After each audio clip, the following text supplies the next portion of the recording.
8ஆம் வகுப்பு மனப்பாட செய்யுள் வருமுன் காப்போம். உடலின் உறுதியுள்ளவரே உலகில் இன்பம் உடையவராம். இடமும் பொருளும் நோயாளிக்கு இனிய வாழ்வை தந்திடுமோ. சுத்தம் உள்ள இடமெங்கும் சுகமும் உண்டு நீயதனை.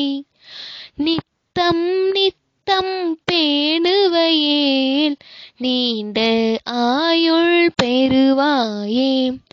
காலை மாலை உலாவினீதம் காற்று வாங்கி வருவோரின் காலை தொட்டு கும்பிட்டு காலன் ஓடி போவானே. கவிமணி தேசிக விநாயகனார்.